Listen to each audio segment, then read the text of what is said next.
Good morning, good evening, good afternoon, wherever you are listening from. Did you miss me? Did you miss me? I hope that you did. I miss you guys too. Today's episode that we are talking about, today's title is Girl, You Don't Look Sick. We're talking about my 8-year battle with epilepsy, seizures, spells, whatever you want to call them. Girl, you don't look sick. And I want to address the peanut gallery. It's so funny. I'm so happy to be in front of you guys once again because I just for you to listen to what I have to say in a time of so much white noise and loud and all this other stuff, to listen to what I have to say means so much.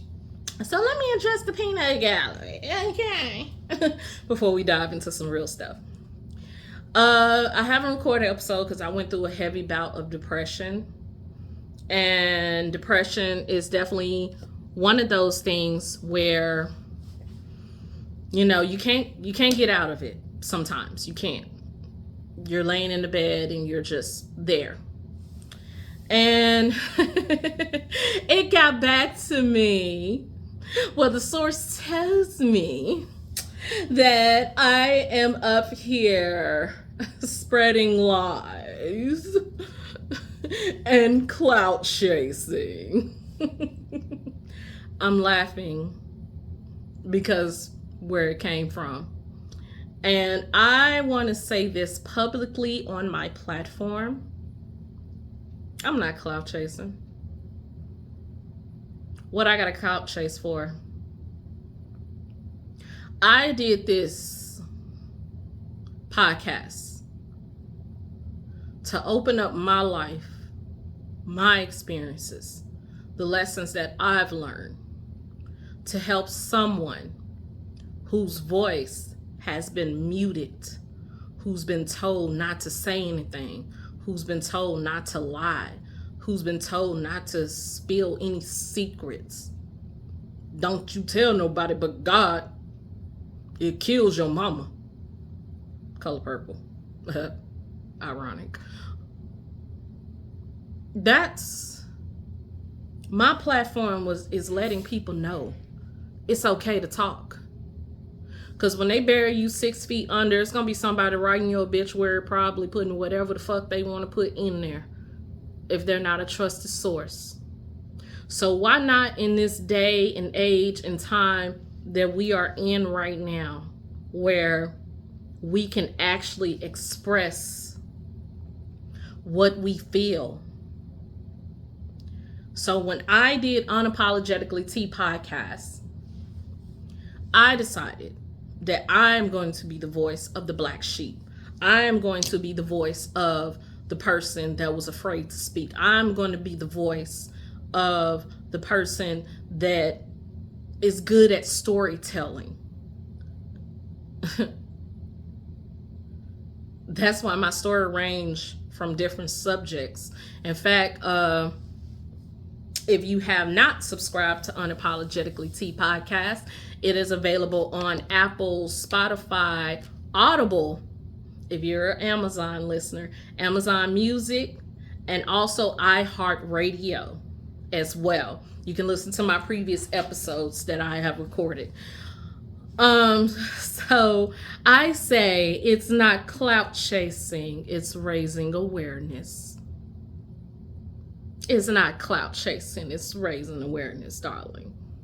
So for the person that think I'm clout chasing, it's so funny, but it's hilarious. And also this serves as a lesson. When you start telling your truth and stepping out on faith and actually doing things that people are afraid to do, they're going to criticize from the sidelines. They are. So be prepared for that. When you start,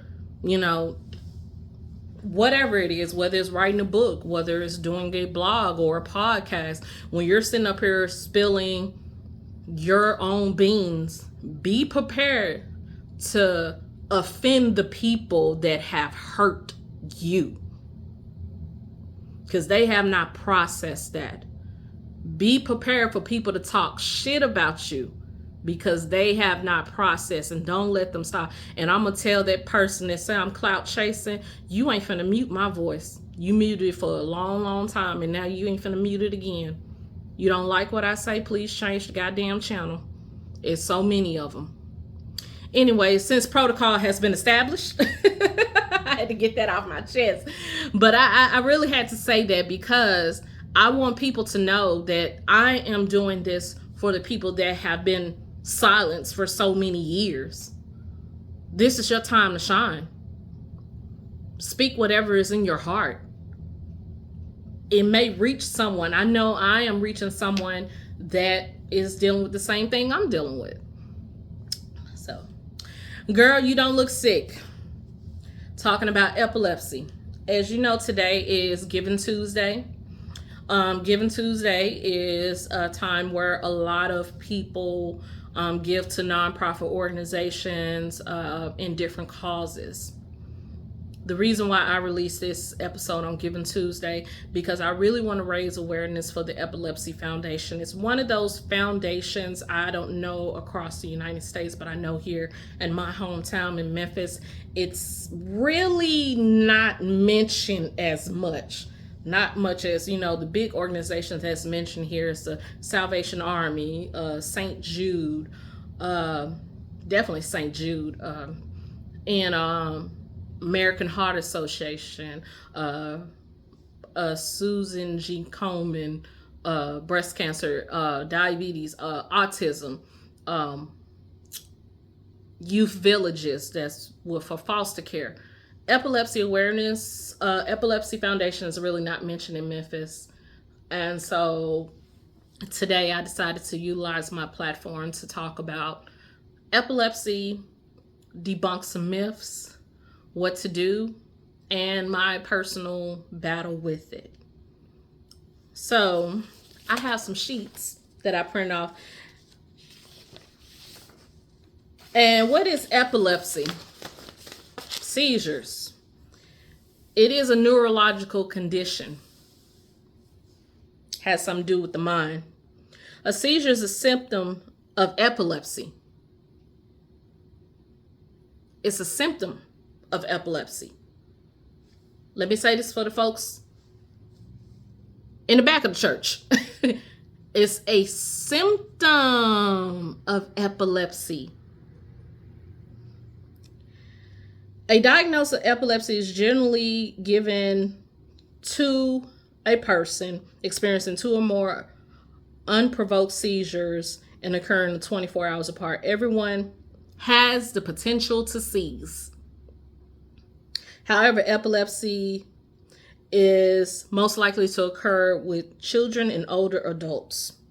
Seizures occur when electrical signals in the brain is overloaded by abnormal amount of electrical activities, may cause confusion, hallucinations, strong emotions, muscle contractions, loss of consciousness.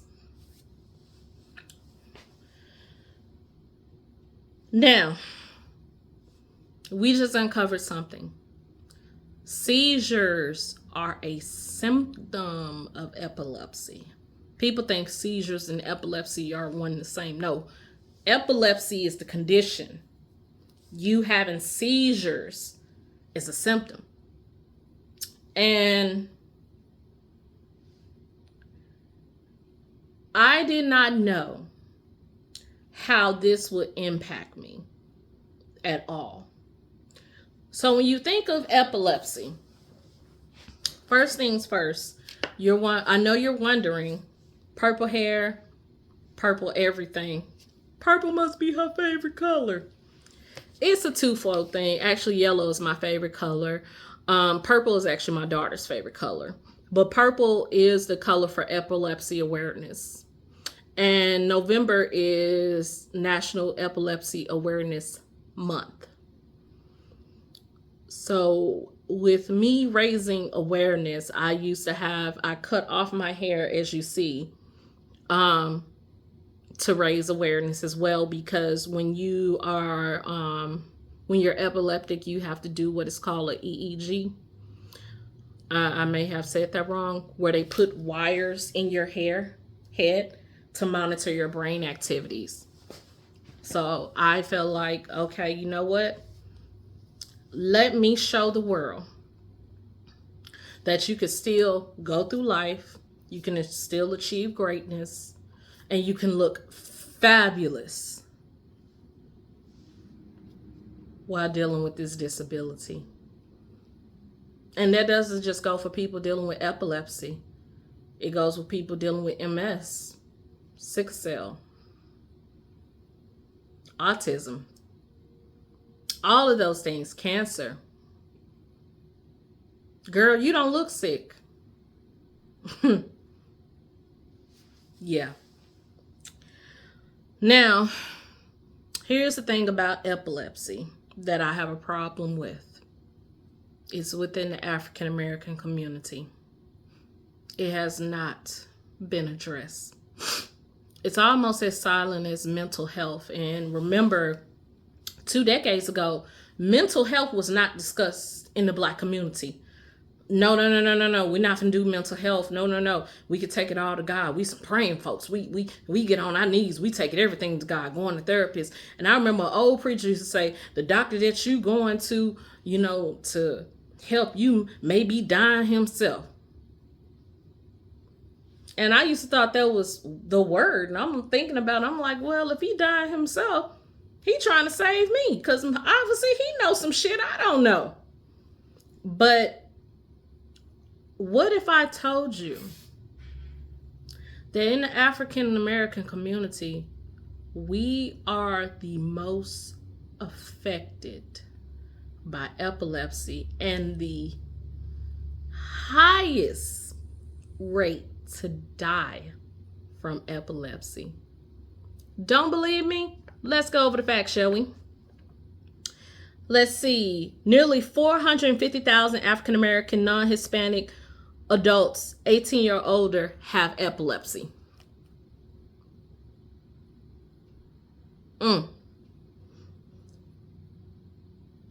Nearly 130,000 African American non-Hispanic are living with epilepsy. And according to the CDC, males and non-Hispanic Blacks have the highest death rates with epilepsy.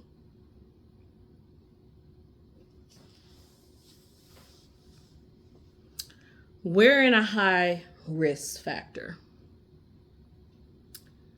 because it wasn't talked about that much. They said it was mostly spiritual, and I'll get into that as well. But the fact that we are the highest population that could die from this, ain't that something to blow your freaking horn about? To say, okay, why is it that we're the highest to pass away from this? Like, what is going on? Why is this not a health crisis? And I feel like that sometimes in our community with certain diseases, we don't want to talk about it because we're so hyper spiritual. And trust me, I understand. But I am in the school of thought of, I used to be that person, I just give everything to God. I give it. But I'm in the school of thought of faith without works is dead. After I have exhausted every possibility on my own, or I'm in the midst of the struggle, then I will ask for help. I don't just sit back and just let God do it. No. After I did the groundwork So the fact that more than 575,000 people, African Americans, active epilepsy in the US, that doesn't bother you? That means I'm not going to even try to do that 1 in 3, 1 in 4, whatever, because I never did good in math. But that means that it's our kind that would more than likely have it. And it said African Americans are more likely to be diagnosed with epilepsy than Caucasians. For African Americans with epilepsy, access to appropriate care is challenging. The fear and misconceptions and stigma associated with epilepsy create barriers to living productive lives. Education is the key in understanding that epilepsy does not define the individual. It is a chronic medical condition that is, in the most cases, can be controlled with appropriate care. There is a stigma. I have lived it. When I told people I was epileptic, the first thing they said was, "You don't look sick. You don't look sick. Fuck looking sick supposed to look like? I'm supposed to look like the Hunchback of Notre Dame or some shit like that? You don't look sick. You don't look sick." And when I was working at a bank at that time, everybody was on pins and needles because they think I was going to seize out at any minute. And I'm thinking to myself, like, this is just a condition. It's not me. It's not like I'm just going to fall out at any moment. And I had people that was close to me saying that I was pretending. I wasn't pretending. I'm going to tell you what it feels like having a seizure from my perspective. Say you're in a car. You're going down the highway. You're driving a car. The passenger is an ex-felon, got DUI charges, probably got some cases on him, a nut basket. All of a sudden, you cannot drive the car anymore. And this person takes the wheel, swerves here, there, everywhere. You're trying to tell this person to stop. You're going to crash into something, but they're just crashing into things, and you're just sitting there, a shell of yourself and not controlling it. That's what epilepsy is. That's what epilepsy is, not having control of yourself. When a person goes into a seizure, they have no control of themselves. They can't stop and be like, "Oh, I'm okay. I'm fine. You're literally in an outer body experience.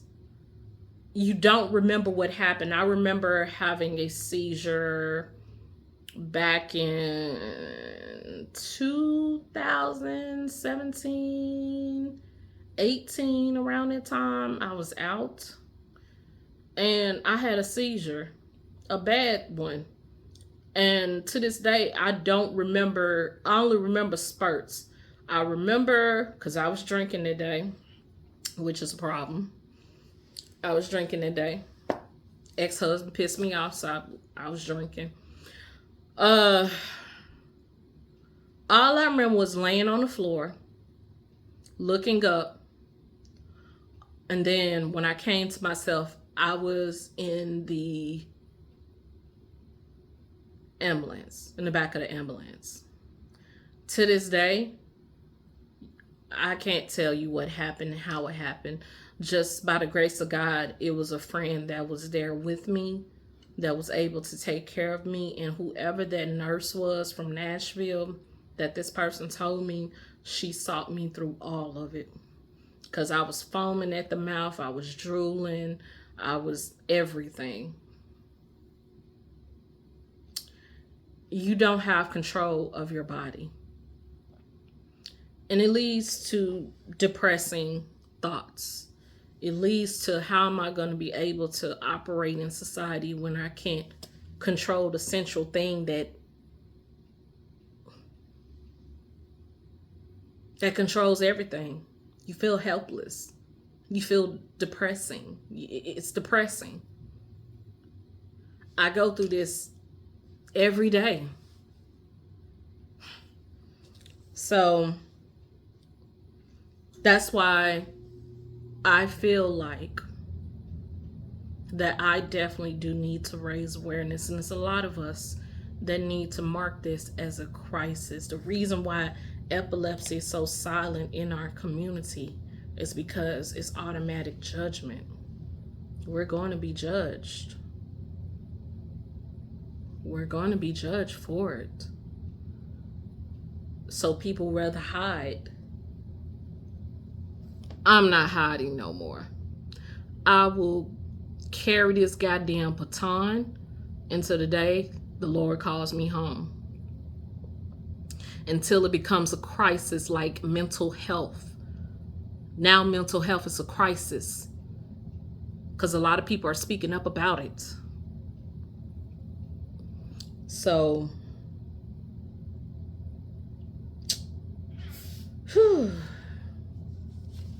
so let's go to debunking some myths. And also another fact, 25,000 cases, new cases are happening per year in the African American community.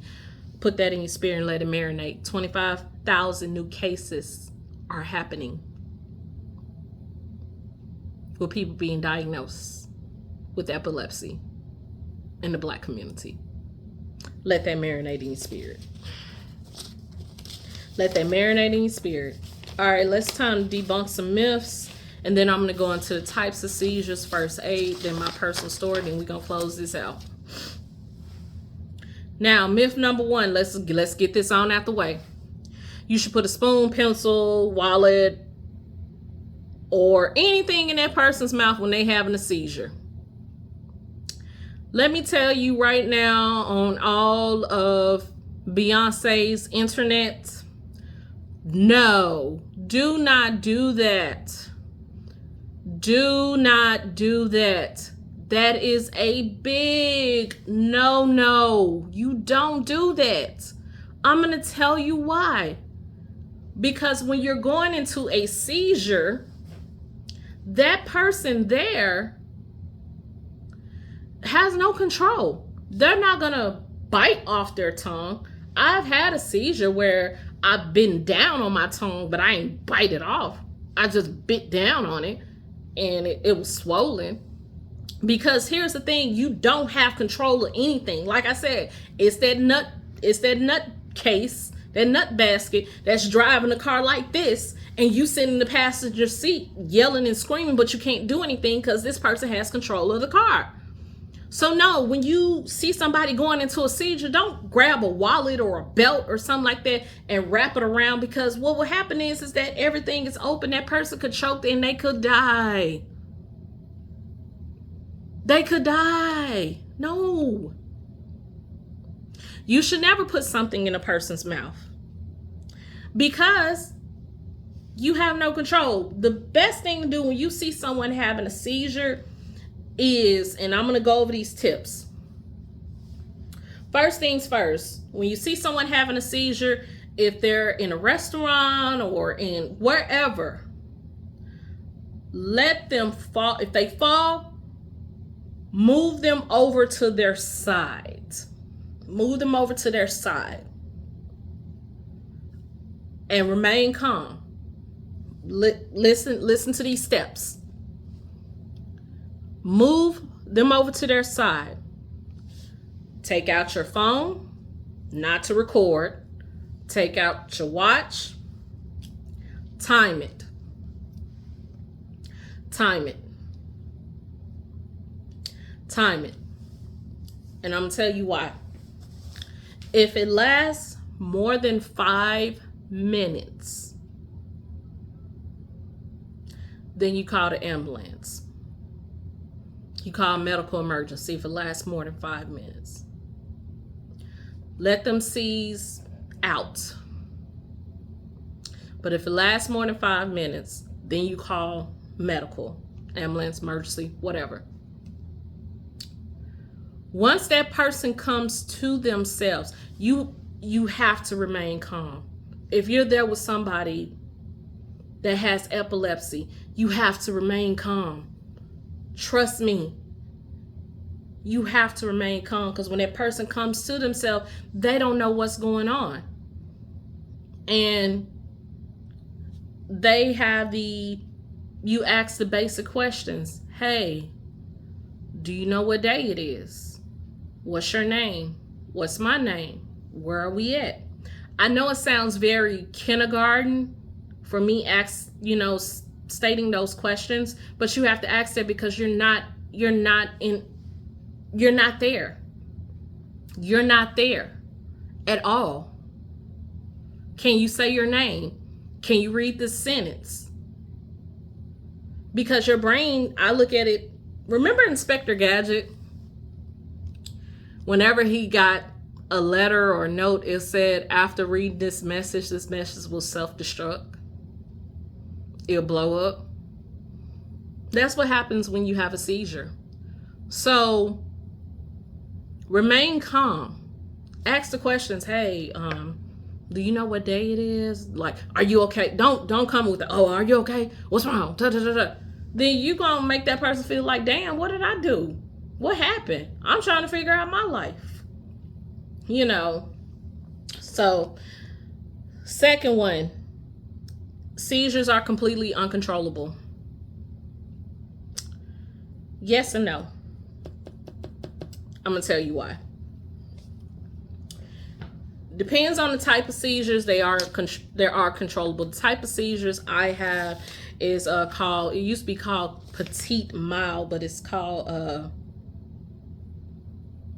simple partial. It used to be called petite mild with loss of consciousness or something like that.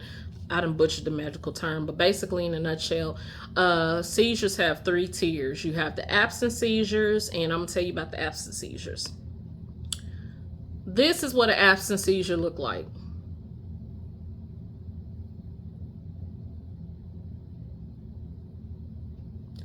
I'm daydreaming. I'm staring at you, but I don't say anything. But if you look at the person, their pupils might be slightly dilated. Or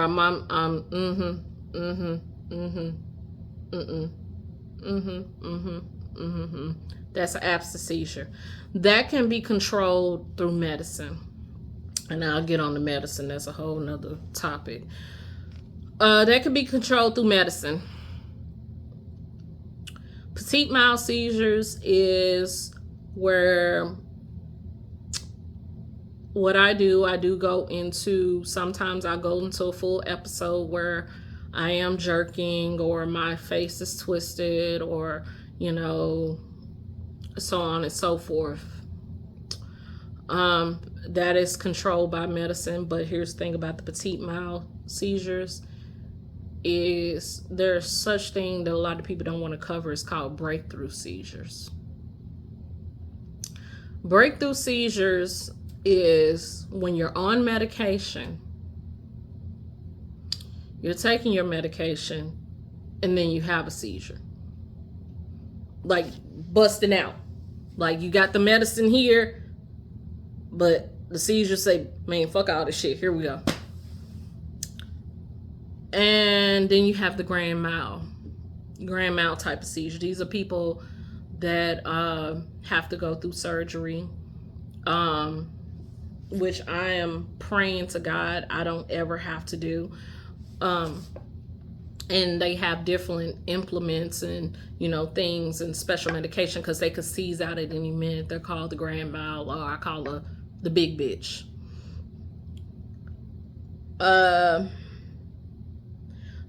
It can be controlled by medicine.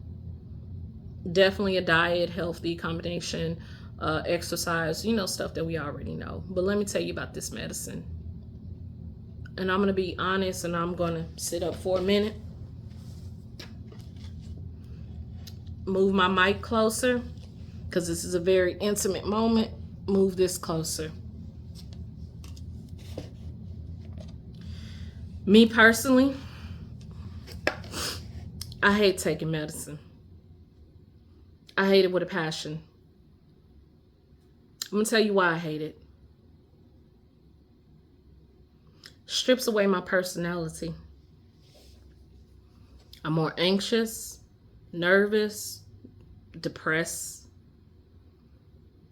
It really robs me of my personality.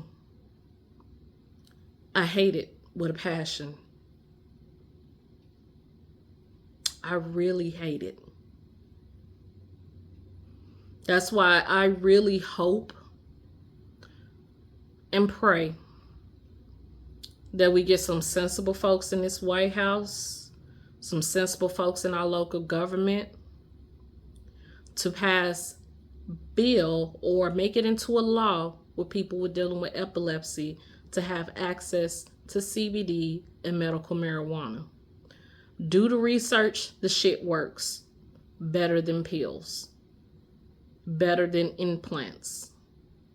I truly hate taking my meds, but right now it's a necessary evil that I have to take in order to stay here and fight this good fight, and to be here not for my not only for my family, my friends, but for you. So for those who are dealing with epilepsy and taking meds and dealing with carrying this load on your back, I understand.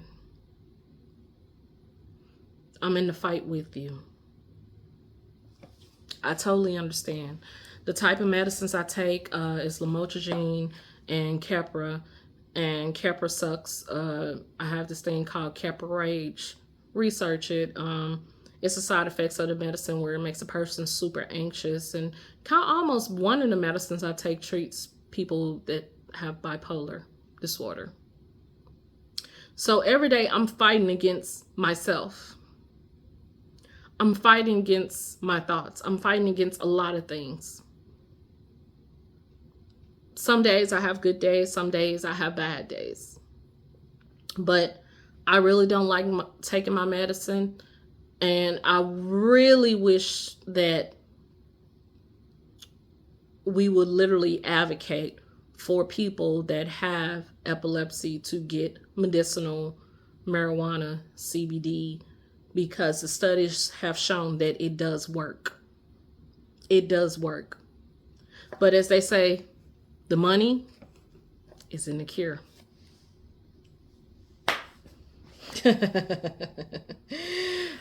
All right, so epilepsy has a spiritual, not physical cause. No, wrong again. Wrong. Wrong. And more wrong.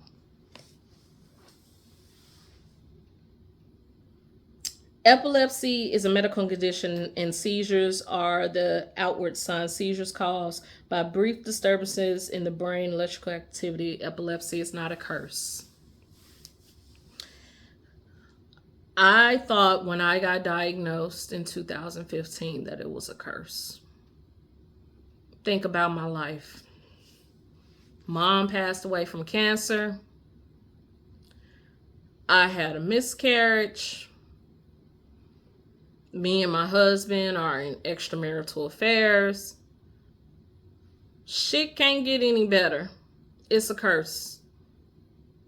But what I look at it right now is this is one of the things that's on my purpose list in life, is to raise awareness.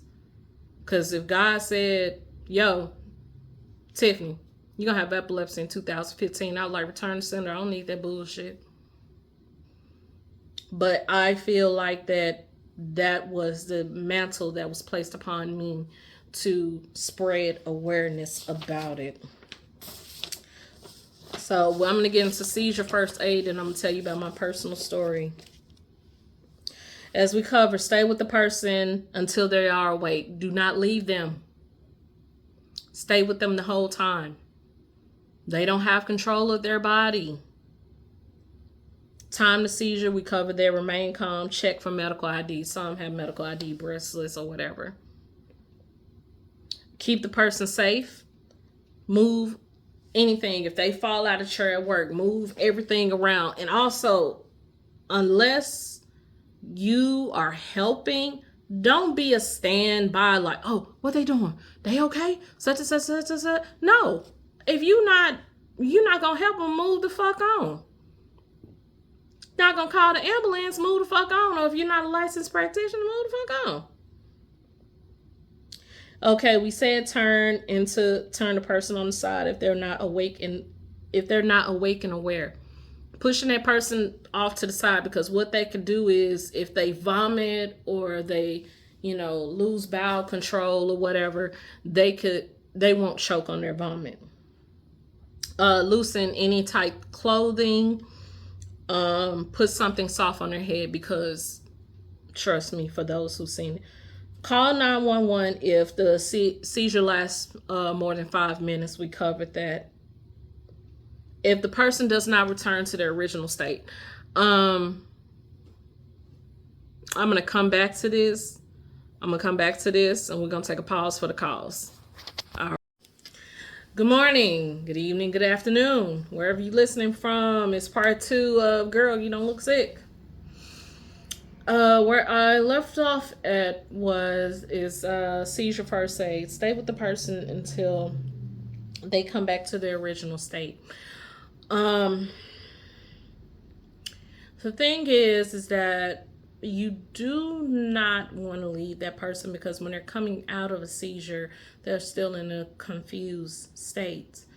So, and plus, the reason why you don't want to leave that person, and I highly encourage you, if you're with somebody and they so happen to have a seizure, ride with them to the hospital.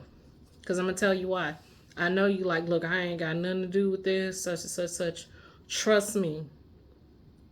I'm going to show you how it's going to help. That doctor cannot ask that patient that had a seizure what happened. Because we're out of it. We're not there. We're not there at all. So they're going to ask you, okay, what happened? Okay, they had a seizure. Did they act weird, or they're going to ask how long did it last? Okay, did you roll them onto their side? Okay. And everything else, because they'll give the doctor kind of a roadmap how they should go forth. Whether it's to administer medicine right then and there, or keep them overnight. You leaving them there, gives the doctor no roadmap. Now, unless you decide, dude or chick, that's a whole nother situation. I'll leave that up to you. Luckily for me, the person that I was with did have respect for my ex-husband and told him everything. I wanted to die when I both saw them there, but I wanted to die right then and there in that ambulance, but at least he had the respect to tell him what happened. Whole nother story for a whole nother day. But we talking about epilepsy. Okay. But just be there, because they're gonna need, even the EMTs is gonna need, what happened? Has she always been epileptic? Because they can't ask that person, and it takes that person a while to kind of come to fruition. So let's see.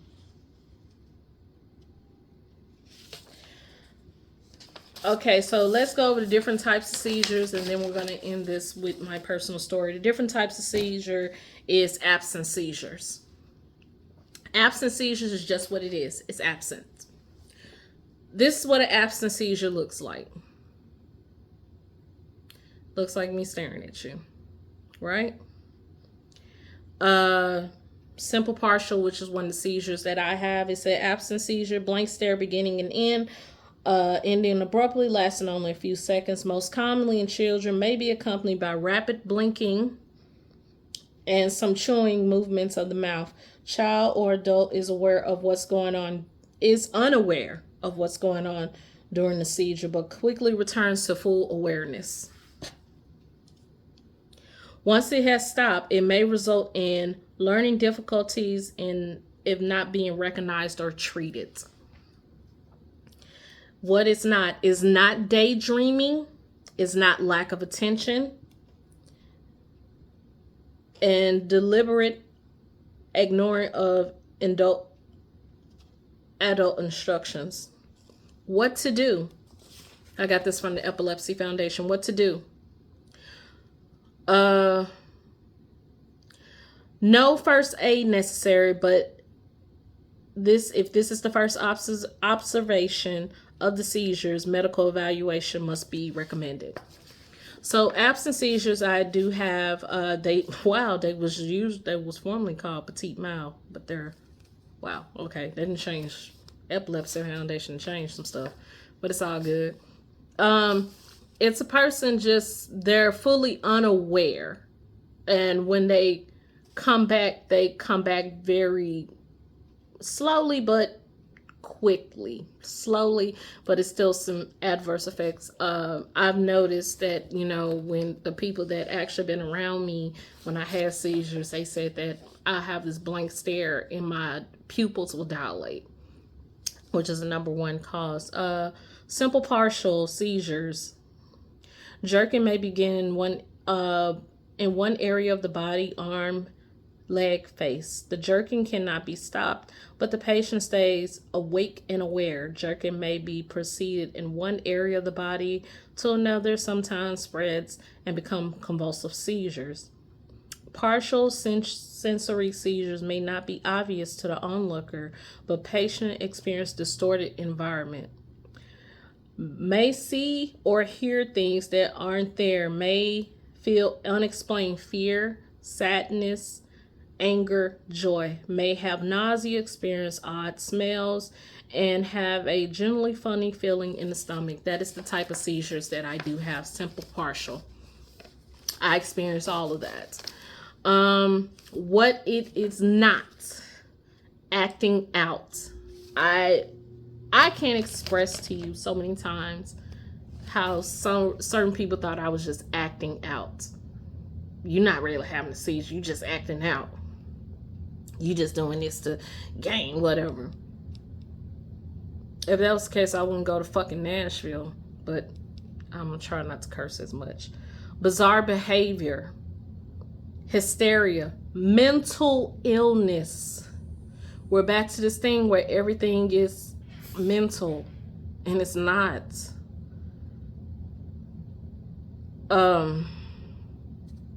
It's not. And they say what to do. No response. First aid is necessary unless the seizure becomes convulsive. Then first aid is needed. No immediate action needed other than reassurance and emotional support. Medical evaluation should be recommended. I promise you, in this journey, in being epileptic, emotional support is everything to me. Because whenever I have a seizure, I feel like the world crashes down on me. And if it wasn't for my inner circle and the people that I love, and even the person that I love constantly looking out for me, I would not be here talking to you today. And for those who are dealing with epilepsy, I understand. And if you don't have an emotional support, I am your most emotional support. I am here for you, wherever you are listening from. General tonic-clonic, formerly known as the grand mal. Sudden cry, fall, rigidity, falling by muscle jerks, shallow breathing, blushes skin, possible loss of bladder or bowel control, usually lasts a couple minutes. Normal breathing starts again. Then there may be some confusion or fatigue, followed by a full return to consciousness. What is not a heart attack, and it's not a stroke. What to do? Look for a medical identification. Protect by nearby hazards. Let's see, if a single seizure, kind of like some of the stuff that we talked about, as far as don't put anything in your mouth and stuff like that. I just want to let you know, this is serious. This is serious. It's not a joke. It's not acting out.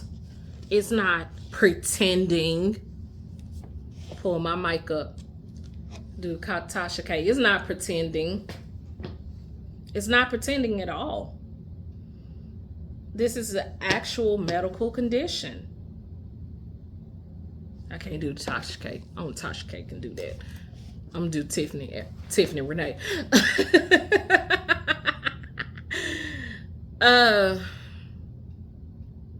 So my battle with epilepsy.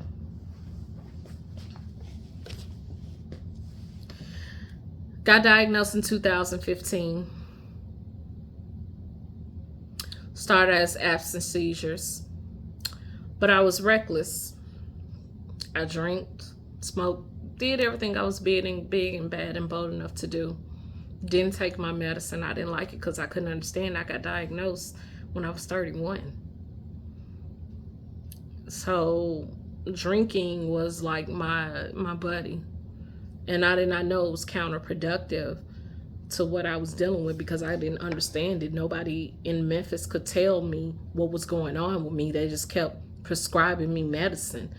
I went to 2 different specialists and they could not tell me where these seizures originated from until I went to Vanderbilt and met Dr. Khalil. And when I met Dr. Khalil took the time to figure out what was going on with me. And that's the beauty about some people in healthcare. You got some people in healthcare that's there for a fucking check, clock in, clock out, get their hours, leave. Then you got people like Dr. Khalil that actually loves their patient and want them to do good instead of collecting a check. So we come to figure out that it caused by trauma. I had to do a hospital stay for a week. That was crazy because the first time I did a hospital stay for evaluation, I was in this bed and they was like, I had to wear the little high fall wrist thing, and I'm like, what? I ain't gonna do that. And like, you gotta let us know if you gotta go to the bathroom. We don't want it to sound off and stuff. And I'm like, what's gonna sound off? I ain't afraid. I ain't scared anymore. Man, one night I went to go pee. I was like, man, I ain't got time to wait for no nurse. I'm finna go. That bed sounded off. It was a team of nurses that came in. I'm like, whoa, okay, call off your guards, people. I just want to go to the restroom. They're like, no, you're high fall risk. If you need to go to the restroom, a patient. And I'm like, the fuck?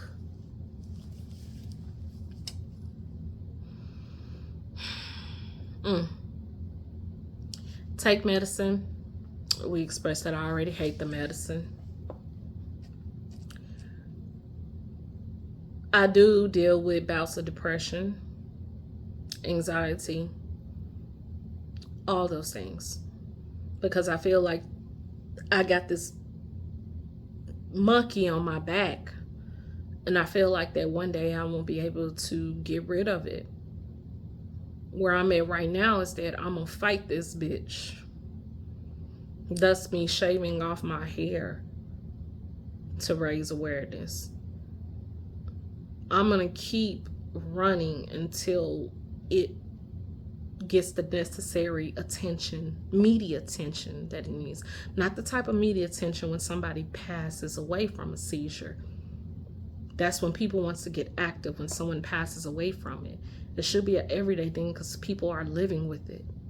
And it's people that's walking amongst you guys that's living with it but suffering silently.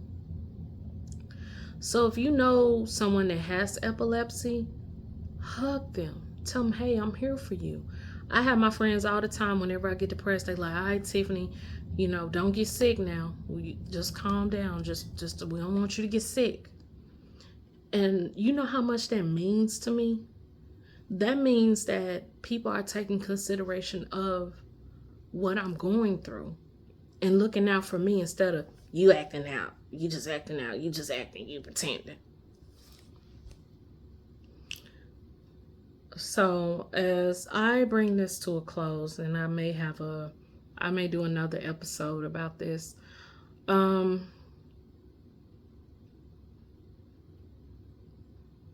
I dedicate this episode to the Epilepsy Foundation. On Giving Tuesday, I highly encourage all of my listeners to donate to the Epilepsy Foundation. If you can't, to get access to the Epilepsy Foundation, it's www.epilepsy.com. And they do have a map of different foundations in different parts of Tennessee. I have a bone to pick with Memphis because Memphis is very shy about raising awareness about epilepsy, but Memphis is highly populated by African Americans. So Memphis, we got a problem. Yeah, we got violence. Trust me, it's everywhere. But we got a problem where this is a predominantly black city and African Americans are the most affected by epilepsy, but it's no raising the awareness at all. So we got a problem. We got a motherfucking problem. That part. But I highly encourage you to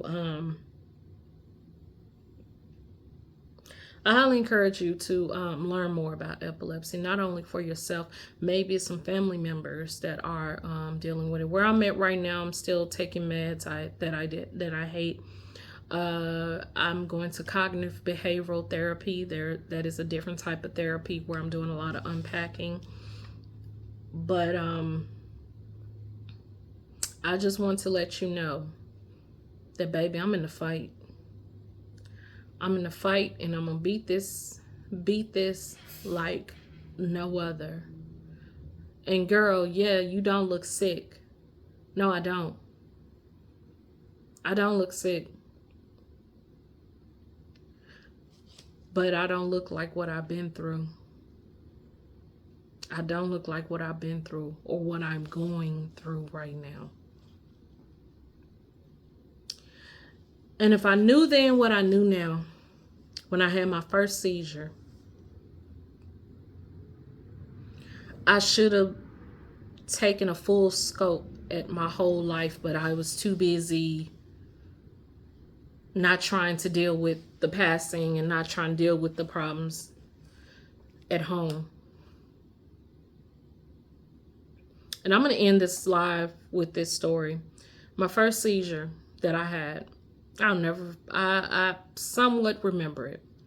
I remember getting up. I remember going to the closet. And I remember going to sleep. My ex-husband said when he came home, I was in the closet looking for something. And I said I had to go take my mom to Walmart or something like that. He said I was sounding very deranged, not like myself. And finally, he said I went to sleep. And that's another thing about seizures. When a person has a seizure, me personally, I can't speak for nobody else. Whenever I have one, I feel like somebody whooped my ass while I was asleep. I'm sore, I'm tired, I'm groggy, I'm everything. Like somebody whooped my ass while I was asleep. So when I woke up the next day, and this is why I highly encourage you, if you're over 35, to pay attention to your body. If something ain't right, go to the damn doctor. Because this is what happened. I was sitting there and I was going to pass it off as me not getting a lack of sleep or whatever. So I'm laying in the bed. I look at my ex-husband. I said, something don't feel right. Something don't feel right because I don't feel like myself. And we went to the emergency room and I told him what happened. Dude did the CAT scan, did this. We're sitting up there and I'm looking. I'm like, what's going on? Dude came in. He said,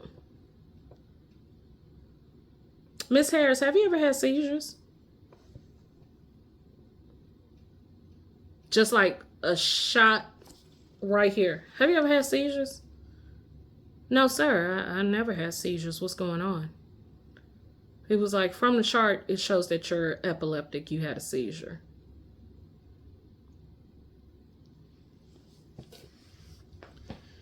That day in November changed my life. Seizure, epilepsy changed it.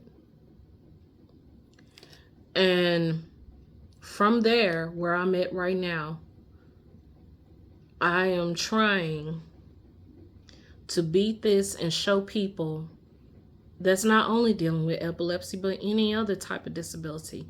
Baby, you can beat this and look good in the process and raise awareness. Don't let your disability define you. Let me say that again for the people that just came in after Pastor just finished preaching and we finna do the benediction. Do not let your disability define you. Do not let your disability define you, because it's not you. It's not you. It is not you. So I thank you for joining me on this episode. I really do appreciate all my followers, people that have listened to me. I highly encourage you to share this episode. I say share the episode all the time, but I really highly encourage you to share this with somebody. Don't keep this to yourself, because we as a community, we really got to raise awareness on this disability. If not, it's going to take us out slowly. And for those who are caregivers that's dealing with people with disabilities, not only epilepsy, you are God's angels. And if nobody says it, I want to say I highly do appreciate you. Dr.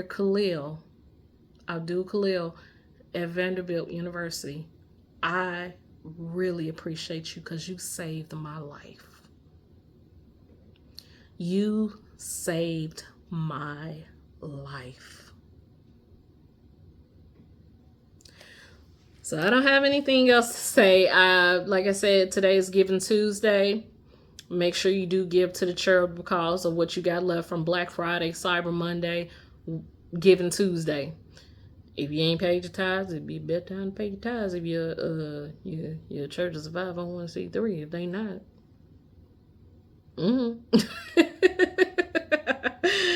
As always, you have the right to tell your story. Don't give anyone the right to tell it for you. Peace and blessings.